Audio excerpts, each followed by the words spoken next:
Yo, yo, yo. What's up, Oscar brother? De La Hoya, how are you? This is Large from Barstool. How's everything? All good, brother. How are you? Are we friends yet? Like we've met a couple of times. I'm starting to tell people that we're friends. Is that okay? Let's wait a couple more times. Excellent. I love it. If you're ready to go, I'm ready to go. Is that cool? You got it, brother. Excellent. Ready? Hey, everybody. Welcome on back to the 13th round here at Barstool Boxing. I'm joined here by my very close friend. He just confirmed it off camera, by the way. My very close friend. Two more times. Come on. All right, my close to close friend. It's Oscar De La Hoya. How the hell are you doing, Oscar? How's everything? I'm doing good, brother. Doing good. Just excited for fight week. Absolutely. So let's get right to it. Fuck it. Let's get right to it. Ryan Garcia. My man, Ryan Garcia. I am close friends with Ryan. I don't give a shit what you say. He's taking on an ex-super featherweight champion in Javier Fortuna. 12-round fight. It's going to be this Saturday night. It's going to be on DAZN, and it's going to be at the Crypto Arena in Los Angeles. So Garcia, this is his second fight coming back from his layoff. First fight was against, let's talk about that first fight. So his first fight was against the guy who I found to be fascinating. We were able to embed in the camps. So we had one of our guys in there with Emmanuel Tego. I really enjoyed him. I thought it was great. He didn't fight a great fight. He ran from Ryan. So he didn't get to see Ryan's triumphant right hand return. Would you agree with that? Yeah, I mean, look, I think what happened was to was ready to fight. He was gonna go in there and guns blazing, and he felt Ryan's power. That's basically it. And he got on his bicycle and started running. But you know, that's the name of the game, man. When you go in the ring with Ryan Garcia and you're talking all this shit beforehand, you know, oh, I'm gonna knock you out, I'm gonna do this, I'm gonna do that. But then you feel his power, you feel his speed, you get on your bicycle and you start running just the way he did. So look, I mean, Ryan's a guy who you know, I think everybody takes lightly, you know, doesn't really take seriously because, you know, he's all over the social media, this and that, and he's not focused and this and that. But when he gets in the ring, he's all business. How is he looking in this camp? I haven't spoke to Ryan yet in this camp. How's he looking in this camp as opposed to, so this is only going to be his second camp with the new trainer. How's it going with him coming up this Fortuna fight? I mean, I'll tell you the truth. I have no clue. I have no clue whatsoever. I think I haven't seen him in camp. He's been very focused, very quiet, which is going to be dangerous for Fortuna this Saturday. But I really think that you know, Ryan is now getting comfortable with his trainer, with Joe Goosen. This is where he's going to shine. I think this is where they already got comfortable with each other. And I think the fight here is where Ryan's going to really shine. And he's saying he's going to knock him out in the first few rounds. And I actually believe it. This is the right fight. This is the right fight. Like I thought the to-go fight was also the right fight. When you're coming back, kind of feel it could have went better, right? If to-go would have, you know, fought that thing in a phone booth, we would have had an early night and everyone would have been very, very excited about it. I think this is the right fight. It's his toughest test to date. Would you agree with that, Oscar? Yeah, no, I agree 1,000%. I mean, he's Fortuna's a two-time world champion. So he's no slouch whatsoever. He has experience. He only has 2-3 losses, tons of knockouts, a lot of experience. But I don't know. When I hear Ryan talk, there's something different about him. I think there's something that he has to prove. Well, guess what? I mean, Ryan Garcia had tons of amateur experience. He's been boxing since he was 7 years old.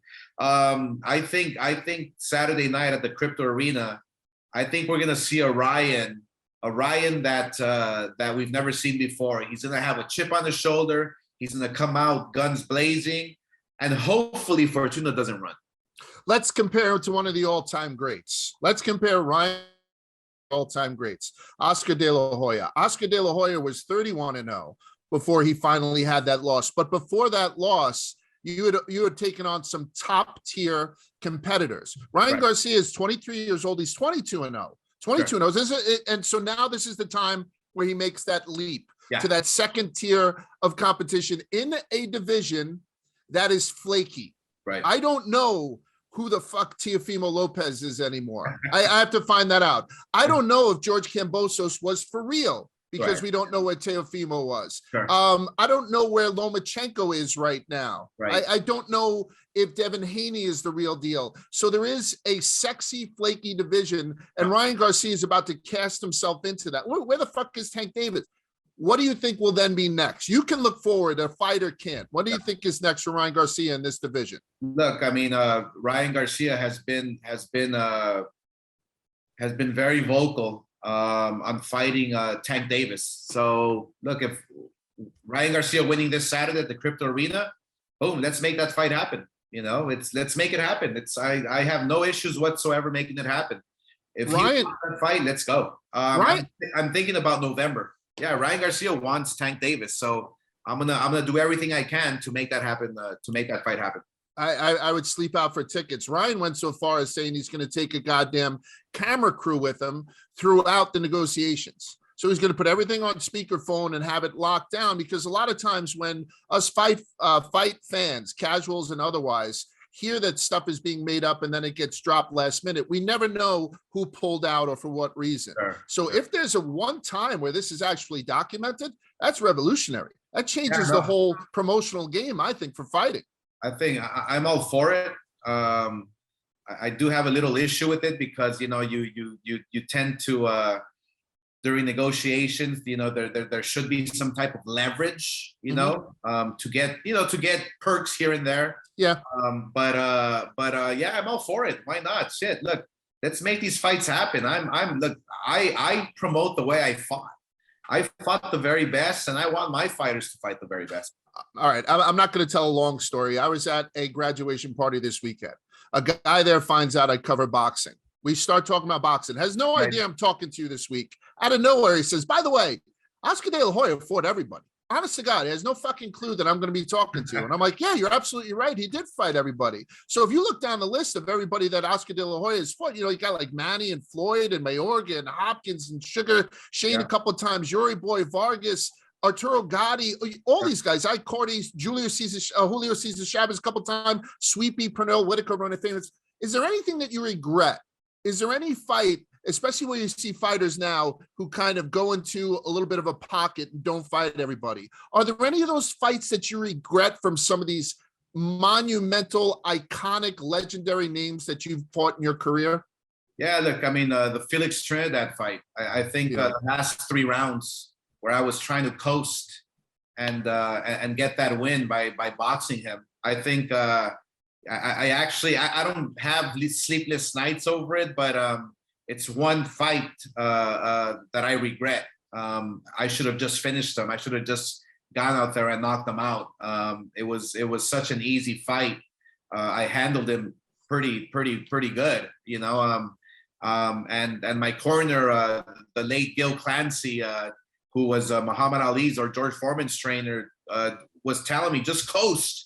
Don't let him hit you. Just box. He's going to knock you out if he hits you. I'm like, okay, so I'll just coast. I'll box. And obviously, with Don King promoting that fight, I'm sure he had something to do with something there. And I lost the fight. So that's the one I regret. Yeah. I'll tell you what, I had seen that Don King just fuck somebody out of another purse the other day. Some things never change. I'm not going to end talking about your career by talking about that loss. I want to make sure everyone remembers that this guy won a gold medal in '92 in Barcelona. I was up at your offices last year. And it's the most conceited thing I've ever seen. All those belts on the wall, 11 titles in 6 weight classes. It's absolutely fucking gorgeous. It's Oscar De La Hoya, right? So this guy is one of the better fighters who ever stepped into a ring.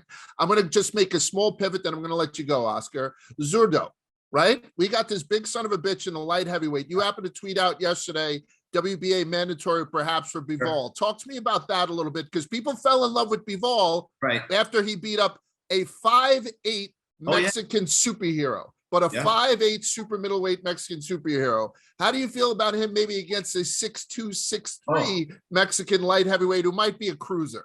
I love his chances. I mean, look, the WBA, the World Boxing Association, one of the belts, made it official. So, hey, it's time to negotiate. Maybe we can do it right here on Barstools, man. Why not? Right on your show. I got the time. yeah, it's game on. Look, this is a guy, Bivol, who literally schooled Canelo with no problem. And I think that my guy Ramirez has a great chance. They've sparred before in the past, many years ago, and Ramirez says that, look, it's going to be a great fight. It's going to be an easier fight because he's the bigger guy. Ramirez is. So I think once we finish those negotiations and we get that fight done, I'm looking to stage that fight in Las Vegas or LA here at the Crypto Center, and hopefully get revenge for Canelo. I would love to see that fight in like a Mexican soccer arena. Like I'm dying to see one of those old school. Right. I mean, I know Bivol has no reason to do that. Like Bivol's like, no, let's take it to Kazakhstan. I would love to see that fight there. But either way, let's concentrate what's at hand. We have Ryan Garcia, right? We have Ryan Garcia, possibly the handsomest guy in boxing. And he's coming in and he's fighting Javier for me. outside of you and me. So number 3, Javier Fortuna. It's this Saturday night. It's on DAZN or it's at the Crypto if you guys are somewhere out on the West Coast and you can try to get some tickets. I just spoke to Oscar De La Hoya. So that's one more time I need to speak to this son of a bitch before he considers me a friend. So I'll talk to you probably before the Zurdo fight. Does that sound fair? I'll see you next year, brother. Thanks, Oscar. I'll talk to you later. Thanks very much. Thanks, everybody. Amen.